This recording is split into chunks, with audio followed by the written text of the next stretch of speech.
Diseminasi Budaya Positif EP Angkatan 9. Kawan yang salam tak lupa kita ucapkan kepada Allah junjungan kita, yakninya Nabi besar Muhammad Sallallahu Alaihi Wasallam, yang sama-sama kita hormati Bapak Kepala SDN 05 Batu Bajanjang, Guru SDN 05 Batu Bajanjang, beserta tenaga kependidikan. Kami mengundang Bapak dan Ibu untuk hadir di ruangan ini diadakan dalam rangka melengkapi tugas kami sebagai calon guru penggerak Angkatan 9 Lagu Indonesia Raya terlebih dulu.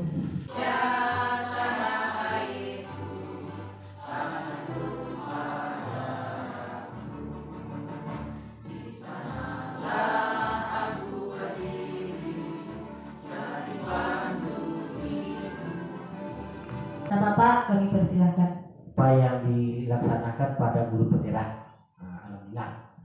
Jadi pada hari ini kita kembali mengadakan pertemuan sepertikan kompetensi guru di dalam untuk memproses pendidikan ini. Kepada Bapak Kepala Sekolah yang sudah memberikan beberapa dukungan atau sambutan untuk kelancaran kegiatan. Pemaparan diseminasi budaya positif modul 1.4 itu adalah salah satu tugas kami dari CGP modul terakhir dari paket modul 1 baru Bapak Ibu. Untuk lebih semangat lagi, sekarang kita melakukan sedikit ice breaking. 5 jari kanan, 5 jari kiri, ku gabung menjadi 10. Bertepuk tangan. Kegiatan kita atau materi kita pada hari ini yaitu ada 6 topik. Yang pertama, disiplin positif dan nilai-nilai kebajikan. Yang kedua ada teori motivasi, hukuman dan restitusi. Ketiga, keyakinan kelas. Dan keempat, kebutuhan dasar manusia. 5 posisi kontrol. Dan keenam, segitiga restitusi. Budaya positif. Jadi sebelum kita masuk pada materi budaya positif ini, Bapak Ibu semuanya, kalau mendengar kata budaya positif itu kira-kira apa yang terpikirkan atau ingat oleh kita semua, oleh Bapak Ibu semua? Ya, mengadakan perubahan, kelakuan yang baik. Lagi Bapak Ibu? Ya, memajukan budaya yang mungkin yang belum baik kita jadikan ke yang lebih baik. Nah, betul semuanya Bapak Ibu, itu adalah budaya positif yang terpikirkan atau yang terdapat dalam kehidupan kita sehari-hari. Jadi budaya positif itu merupakan perwujudan dari nilai-nilai atau keyakinan universal yang diterapkan di sekolah. Budaya positif diawali dengan perubahan paradigma tentang teori kontrol.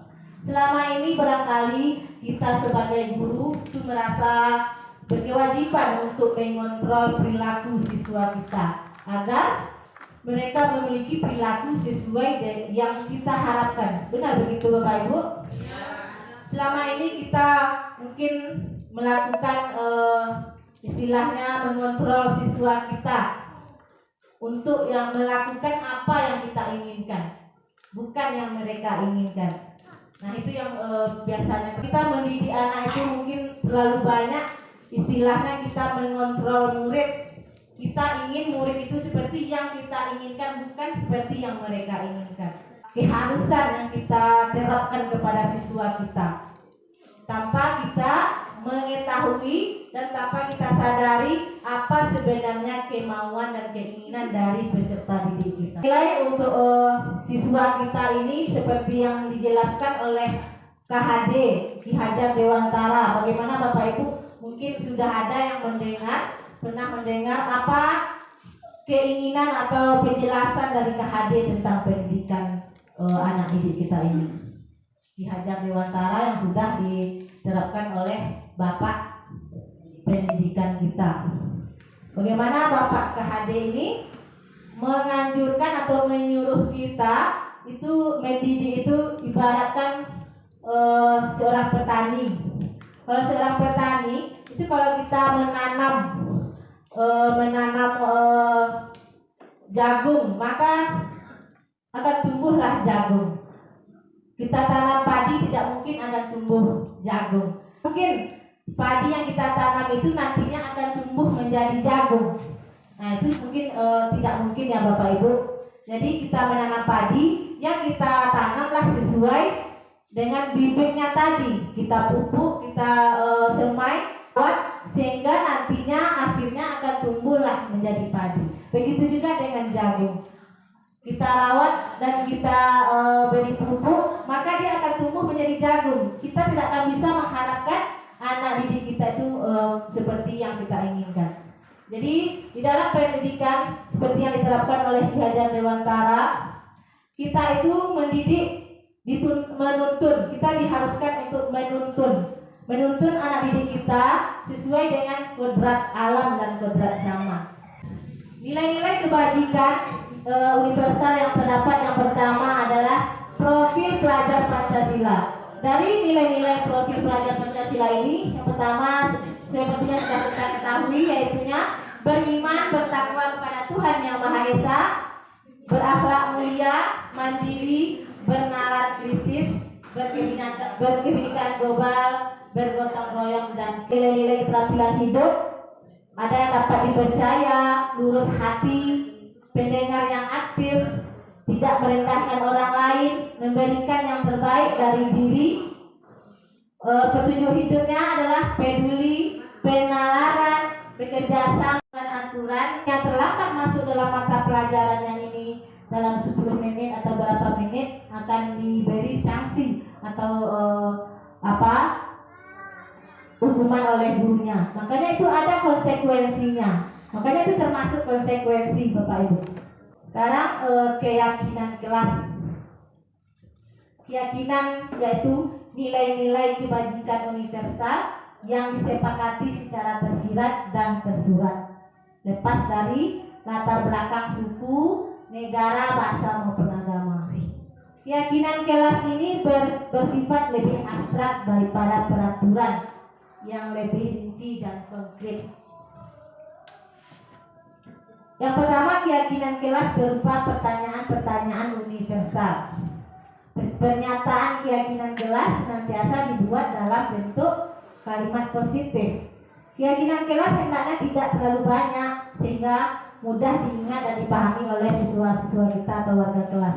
Keyakinan kelas sebaiknya sesuatu yang dapat diterapkan di lingkungan tersebut. Semua warga kelas hendaknya ikut berkontribusi dalam pembuatan keyakinan kelas lewat kegiatan curah pendapat dan bersedia meninjau kembali keyakinan kelas dari waktu ke waktu. Jadi sama guru kelas dengan siswanya di dalam kelas. Karena keyakinan kelas ini adalah apa keyakinan yang akan kita terapkan di dalam kelas kita itu nantinya. Itu kita sepakati bersama-sama dengan siswa kita di dalam kelas. Supaya apa? Supaya pembelajaran di dalam kelas itu bisa berjalan sesuai dengan yang kita harapkan. Tentunya kita dalam kelas kita mengharapkan pembelajaran kita itu berjalan dengan baik, tanpa ada kejadian-kejadian atau aturan-aturan yang tidak dipatuhi oleh siswa kita. Contohnya membuang sampah pada tempatnya. Nah, jadi tidak ada kalimat negatifnya. Dan menjaga atau masuk kelas tepat waktu, belajar dengan aktif. Nah, itu kalimat-kalimat positif. Kita pilih Bapak Ibu, kita ambil saja yang kalimatnya yang tidak sama. Jika ada kalimat yang sama dibuat oleh siswa, itu kita ambil saja satu. Jadi nanti kesimpulannya keyakinan kelas ini akan terdapat kalimat yang tidak berdempet. Jadi tidak perlu banyak-banyak, ambil saja 5 atau 6 supaya siswa kita itu tidak sulit juga untuk menghafal keyakinan kelas. Ini ada peraturan dan keyakinan kelas. Peraturannya selalu kembalikan buku ke tempatnya dan dilarang mengganggu orang lain. Hadir di sekolah 15 menit sebelum pembelajaran dimulai. Dilarang melakukan kekerasan, dilarang menggunakan narkoba bergantian atau menunggu giliran. Menggunakan masker, jangan berlari di kelas atau koridor sekolah. Itu adalah peraturan. Kenapa di sekolah itu dibuat keyakinan, kenapa bukan peraturan? Nah, di dalam peraturan apa bedanya dengan keyakinan? Di dalam keyakinan peraturan yang tadi itu adalah suatu tanggung jawab. Jadi mengembalikan buku ke tempatnya itu adalah tanggung jawabnya yang harus mereka yakini, yang harus mereka lakukan. Jadi tidak hanya peraturan. Kalau hanya peraturan yang kita buat, mereka bisa saja melanggar. Besok mereka meletakkan buku di tempatnya, besoknya lagi mereka tidak mau tahu. Mungkin atau guru lain masuk ke dalam kelasnya, dia tidak melakukan lagi peraturan yang dibuat. Tapi kalau keyakinan kelas itu terjadi pada dari hati mereka, dari diri anak didik kita. Selanjutnya materinya adalah tentang hukuman, konsekuensi, dan restitusi. Kalau mendengar kata hukuman, apa itu Bapak Ibu?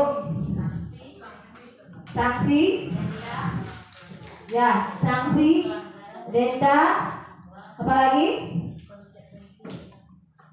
Itu pasti yang terjadi pada kita selama ini adalah itu tentang hukuman ini ya Bapak Ibu. Karena hukuman ini adalah cara untuk melakukan pengarahan agar tingkah laku bisa sesuai dengan perilaku secara umum. Mengingat sebuah hukuman diberikan jika tingkah laku yang tidak diharapkan ditampilkan di depan umum. Biasanya kalau kita menjalani proses pendidikan dengan siswa kita, hukuman ini pasti yang banyak kita lakukan. Kenapa kita menghukum siswa kita? Karena kita tidak mengontrol diri kita dengan mengingat kemauan murid kita tadi. Jika ada suatu kesalahan atau pelanggaran yang dilakukan oleh siswa kita, pasti atau saya sendirilah, itu biasanya saya kalau anak sudah melakukan pelanggaran, maka saya akan menghukumnya. Langsung saya akan menghukum, atau anak dipanggil ke depan. Nah, kita akan memberikan kalimat-kalimat yang membuat hati anak didik kita itu merasa bersalah, atau ada merasa mereka dendam kepada kita, sakit hati. Nah, itulah yang terjadi selama ini. Kita memberikan hukuman langsung. Kita panggil siswa kita yang melanggar, langsung kita hukum. Apakah itu sesuai dengan tindakan yang mereka lakukan? Nah, tanpa kita sadari, kita langsung memberikan hukuman kepada mereka. Dan yang kedua, konsekuensi. Nah, konsekuensi itu adalah akibat dari melakukan tindakan yang tidak sesuai dengan ketentuan di masyarakat atau sebuah lingkungan maupun peraturan. Jadi akibat dari yang dilakukan oleh peserta didik kita tadi, nah itu pasti ada konsekuensinya. Nah, jadi dengan kita memberikan hukuman, mungkin konsekuensinya mereka marah kepada kita, benci kepada kita, atau menyimpan rasa dendam atau sakit hati kepada kita. Itulah konsekuensinya dari hukuman yang kita berikan kepada siswa kita. Yang ketiga, restitusi. Restitusi akan diberikan kepada orang yang melakukan pelanggaran untuk menyelesaikan masalahnya. Nah, jadi di dalam pelaksanaan budaya positif ini restitusi ini yang harus kita terapkan, yang harus kita laksanakan kepada anak didik kita untuk menyelesaikan suatu permasalahan. Ada namanya nanti segitiga restitusi. Itu ada langkah-langkah bagaimana cara kita menyelesaikan masalah pada anak didik kita. Tentang hukuman, itu adalah sesuatu yang menyakitkan harus terjadi. Ada ketidaknyamanan untuk murid dalam jangka waktu panjang. Kata negatifnya itu awas kalau dilakukan lagi ya, nanti awas kamu. Jadi kita mengucapkan kata-kata awas atau kalimat-kalimat negatif kepada anak didik kita di dalam proses hukuman mereka. Modelnya itu ada konsekuensinya. Konsekuensinya sesuatu harus terjadi. Sedangkan restitusi itu adalah merupakan pilihan. Konsekuensi tidak nyaman untuk murid dalam jangka waktu yang pendek. Sedangkan restitusinya, disiplin restitusinya adalah menguatkan untuk murid atau anak dalam jangka waktu panjang. Berarti kita memberi penguatan. Kalau murid kita ada kesalahan, kita berikan penguatan. Itu dalam proses restitusi. Ada suatu tindakan kita sebagai guru. Nanti kita akan menentukan apakah itu suatu hukuman atau konsekuensi. Yang pertama, mencatat 100 kali di dalam buku kalimat.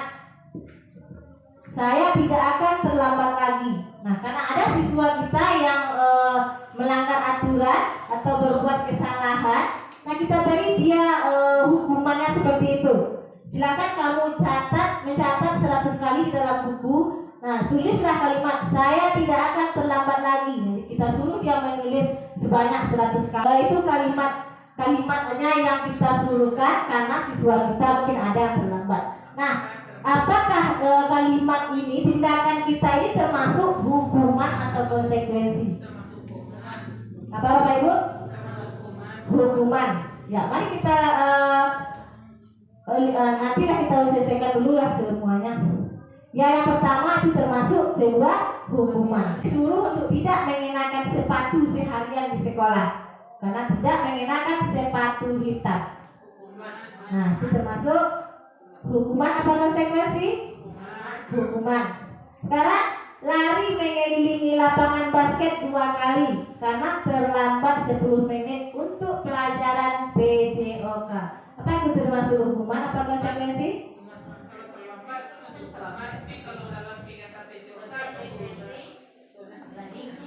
Nah, mari kita lihat Bapak Ibu dari jawaban-jawaban yang sudah kita paparkan tadi. Nah, ini dia.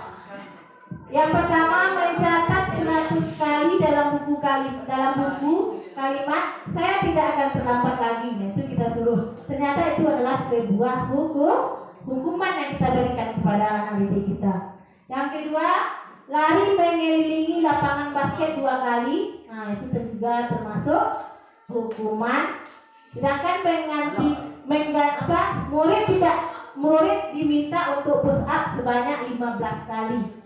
Nah, itu termasuk adalah sebuah hukuman. Menggantikan kertas tugas teman yang telah dicoret-coret. Nah, itu adalah konsekuensi. Nah, kenapa tidak hukuman? Kenapa itu konsekuensi? Karena murid kita yang mencoret kertas temannya itu ada konsekuensinya. Konsekuensinya apa? Temannya tadi karena dia akan marah, tidak terima.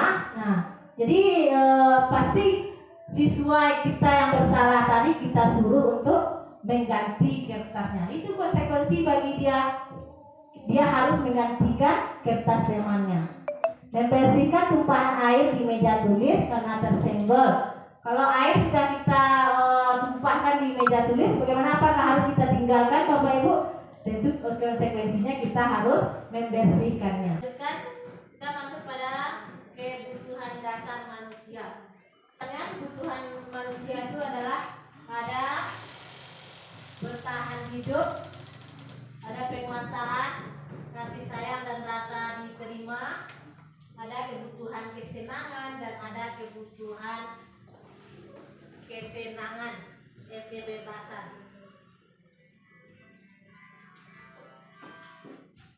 Kebutuhan bertahan hidup yang disebut dengan survival itu adalah kebutuhan yang bersifat fisiologis untuk bertahan hidup, misalnya kebutuhan kesehatan, rumah dan makanan. Itu kebutuhan untuk bertahan hidup. Yang kedua, kebutuhan kasih sayang dan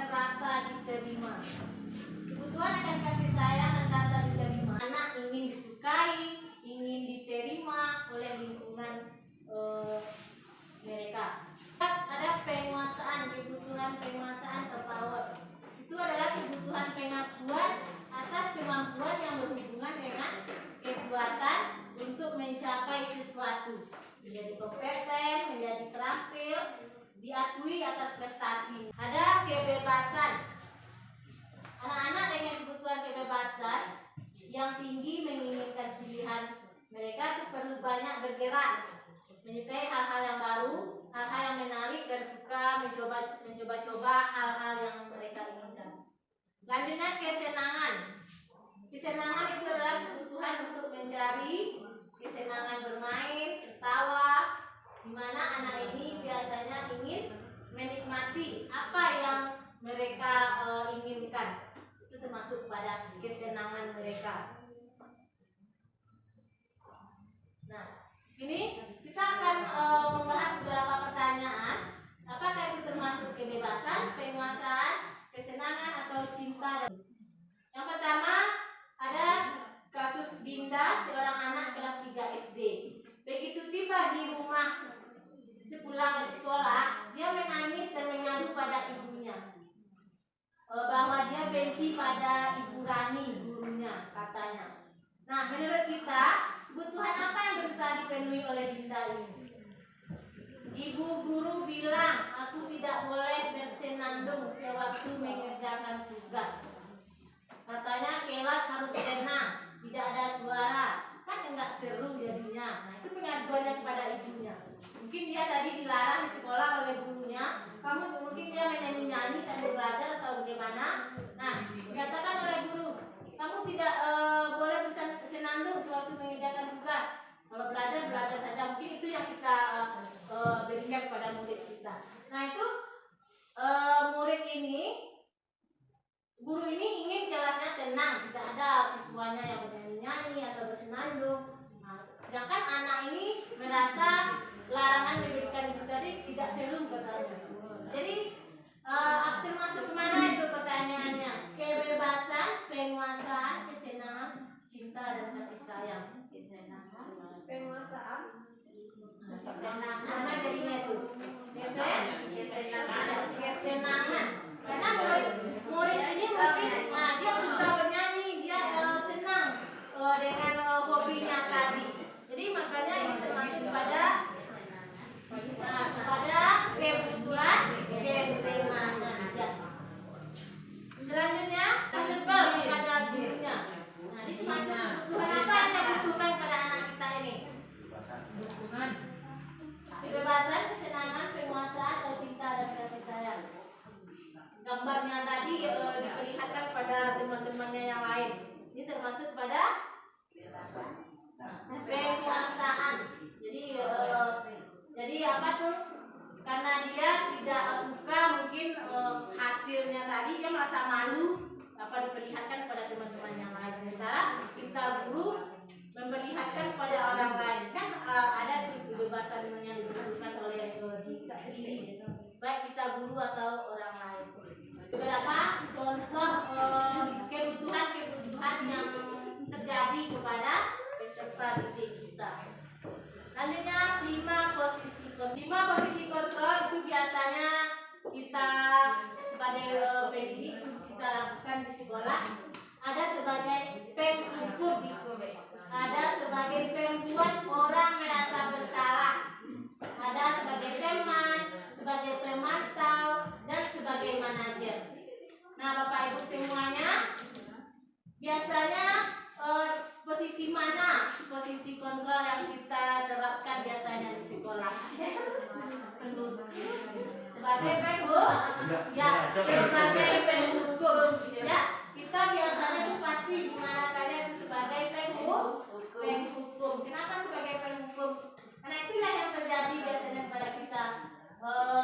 Kita mungkin kalau ada siswa yang berbuat salah atau melanggar aturan, pasti kita akan memberi hukuman. Kita panggil di depan, karena kamu berdiri di depan, berdiri satu kaki, pegang telinga. Itu pasti karena saya sendiri juga pernah melaksanakannya.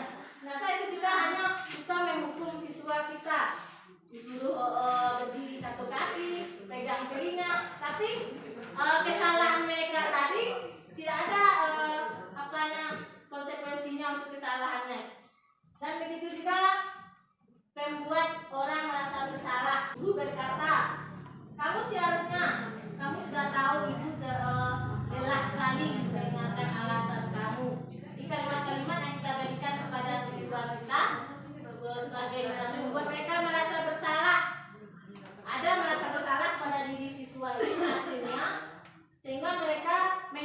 mencari yang namanya. Nah, sebagai teman ini apa kalimatnya yang biasa kita sampaikan Bapak Ibu?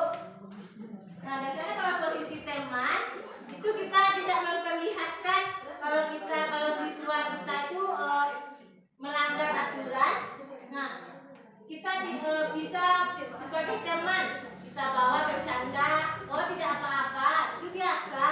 Nah, itu biasa juga kerajuan itu. Nah, mesti nggak usah di kerajuan lah atau tidak apa dong. Nah, kan itu sebagai posisi teman berarti anak ini nanti akan menganggap kita, oh ibu itu tidak akan marah, besoknya lagi mungkin dilakukan lagi kesalahannya, diulang lagi, ibu tidak akan marah. Untuk apa kita takut? Nah, jadi posisi teman ini juga tidak menunjukkan kurang bagus kalau kita berikan. Posisi kontrol pemantau. Nah, itu pemantau biasanya itu mencari kalimat yang diberikan adalah berdasarkan peraturan yang telah dibuat. Mungkin aturan kalau Pak anak kalau di sekolah sebenarnya siswa harus pakai sepatu hitam. Kalau ada siswa yang tidak memakai sepatu hitam, nah kita panggil, Bapak tidak pakai sepatu Pak. Nah, mungkin tidak ada Bu, mungkin basah. Nah, jadi kalau aturannya pakai harus pakai sepatu hitam sekolah, jadi buat caranya udah pulang-pulang, mungkin harus ganti sepatunya atau ambil sepatunya. Ternyata itu adalah posisi kontrolnya sebagai pemantau. Dan yang terakhir, posisi kontrol yang diberikan adalah sebagai manajer atau manajer. Jadi manajer ini tidak hanya di kantor ya Bapak Ibu, atau di sekolah atau di tempat-tempat untuk karyawan. Di sekolah kita juga bisa sebagai manajer. Kalau untuk anak didik kita itu adalah kita manajernya kepada siswa kita. Ternyata di antara 5 posisi kontrol ini yang paling bagusnya di sini ternyata adalah sebagai manajer. Kita dituntut untuk sebagai manajer di tempat kita mengajar atau sebagai guru. Kenapa sebagai manajer? Karena di sini kita akan memberikan nantinya pengakuan atau pertanyaan-pertanyaan yang mana bisa mencarikan solusi untuk anak didik kita. Jika ada suatu masalah, kita telusuri dulu. Kita cari tahu apa pokok permasalahan atau kejadian atau suatu kasus yang terjadi di sekolah. Kita hukum siswa kita ini tanpa kita telusuri dia terlebih dahulu. Kita cari tahu dulu apa kasusnya, apa permasalahannya.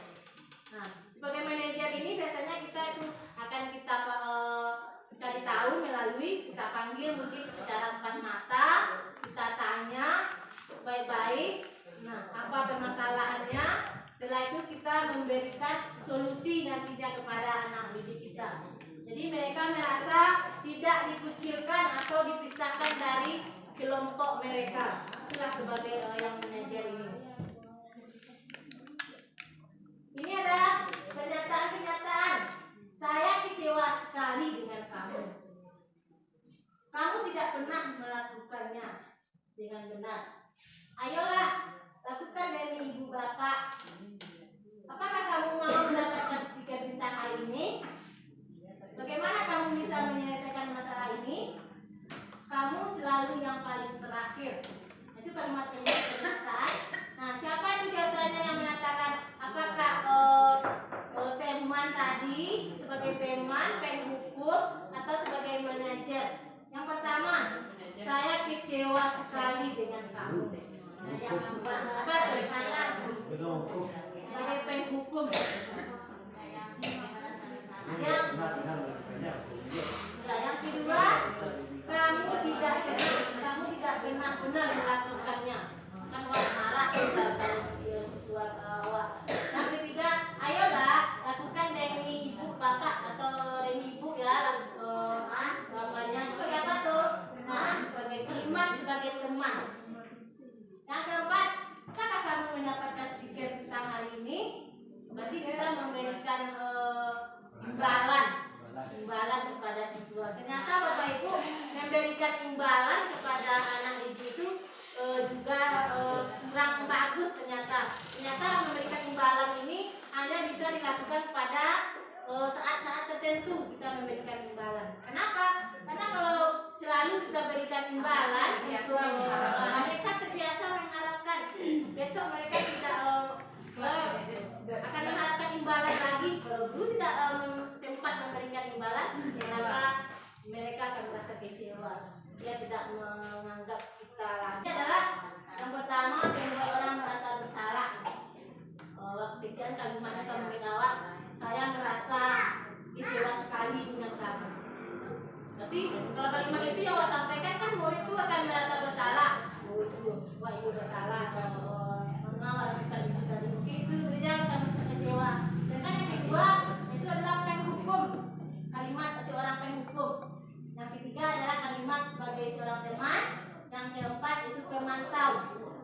Nah, berarti dicari tahu kita apakah sudah mendapatkan hadiah atau imbalan. Nah, yang kelima itu adalah sebagai segitiga restitusi. Segitiga restitusi ini adalah Bapak Ibu langkah-langkah untuk kita untuk menyelesaikan suatu kasus atau permasalahan. Yang pertama ada menstabilkan identitas, yang kedua validasi tindakan yang salah, yang ketiga menanyakan keyakinan. Nah, di sini mungkin ada kasus mungkin murid kita berkelahi atau di sini kita akan menjadi seorang manajer kepada siswa kita. Kita ikuti langkahnya. Yang pertama, menstabilkan identitas.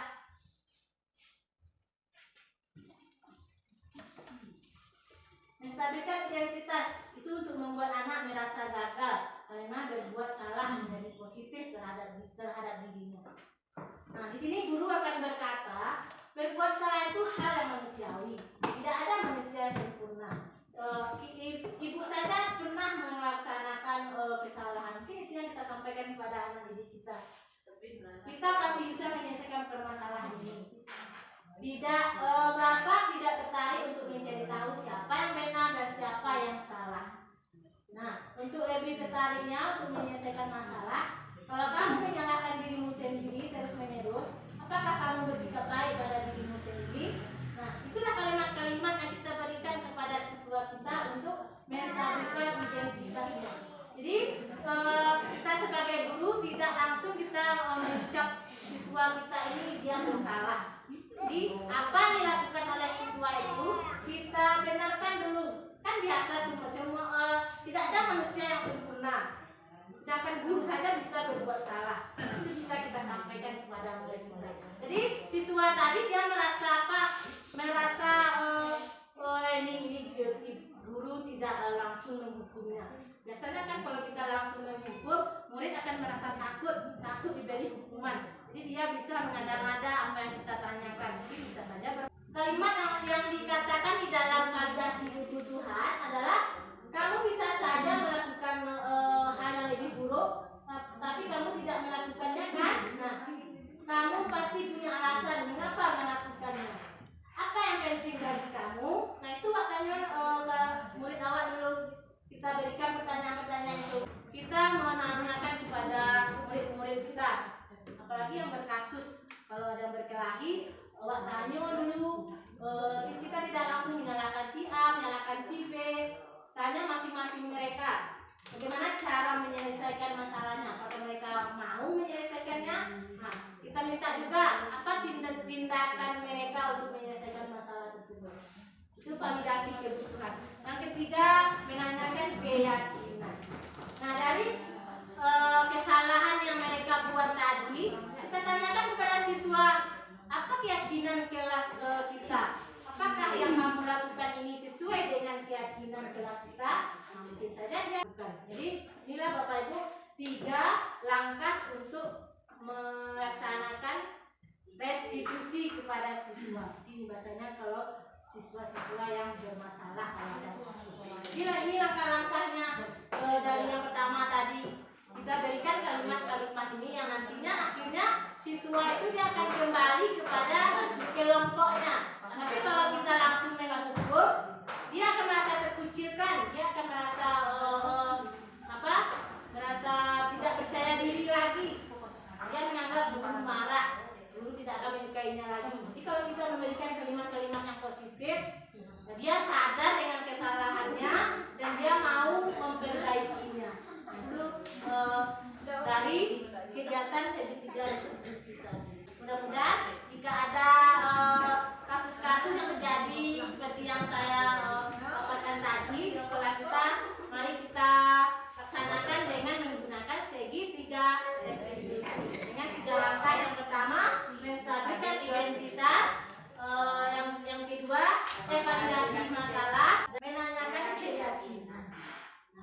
Itulah Bapak Ibu, sekian dari saya mengenai budaya positif yang mari kita sama-sama mulai untuk menerapkan.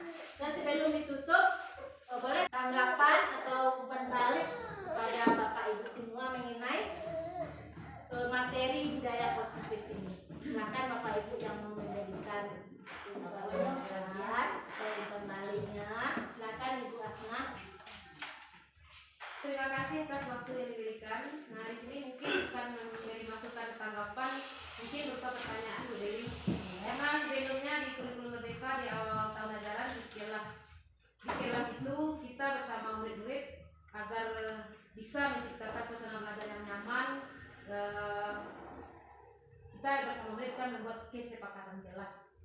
Nah, di sini saya tanyakan, apakah keyakinan kelas dan kesepakatan kelas itu satu hal yang sama dengan kalimat yang berbeda atau memang keduanya berbeda? Tadi Bu Dewi menjelaskan keyakinan kita di kelas sebelumnya membuat kesepakatan kelas. Jadi tadi Bu Dewi menyampaikan ada keyakinan kelas. Nah, itu mohon dijelaskan. Terima kasih. Baik Bu Asna. Untuk keyakinan kelas itu kalau dengan kesepakatan kelas itu biasanya sama. Cuman yang tidak sama di sini adalah tentang peraturan kelas. Nah, jadi yang membedakan adalah peraturan dengan keyakinan. Jadi kalau kita buat peraturan murid hanya sebatas aturan yang kita berikan. Bisa saja murid itu akan melanggar peraturan yang sudah dibuat. Mereka tidak merasa bertanggung jawab untuk melaksanakan peraturan-peraturan tadi. Nah, sedangkan yang keyakinan kelas ini atau kesepakatan itu yang diyakini, jadi ada rasa tanggung jawab oleh siswa ini untuk melaksanakan yang sudah kita sepakati. Karena keyakinan kelas yang kita buat adalah yang kita sepakati di dalam kelas guru bersama murid. Dalam keyakinan ini itu datangnya dari dalam diri siswa sendiri. Mereka memiliki rasa tanggung jawab yang penuh untuk melaksanakannya. Karena yang membuat keyakinan kelas kan mereka sendiri yang mencurahkannya ini melalui curah pendapat. Kita guru memang harus memakai apa yang dikatakan tadi. Ada sebagai pendukung, ada sebagai teman, ada sebagai manajer, dan pemantau. Itu kita guru harus menguasai itu. Kapan kita sebagai penghukum? Nah, kalau kita sebagai penghukum, apabila kita sudah selesai mengerjakan seorang manajer tadi. Manajer ada 3. Jadi jangan langsung saja kita menghukum. Kadang-kadang kalau langsung saja kita menghukum akan ada konsekuensi terakhir. Konsekuensi terakhir. Kalau kita langsung saja menghukum anak, konsekuensinya apa? Mungkin anaknya marah kepada kita. Dendam dia kepada kita. Kalau dia tersakiti, kalau zaman sekarang, kalau dia tersakiti, ada yang bekasnya, dan kita masuk penjara. Apalagi dengan era temannya nanti kita akan menyesal kan? Rupanya juga itu kok begitu ya tadi nih. Awak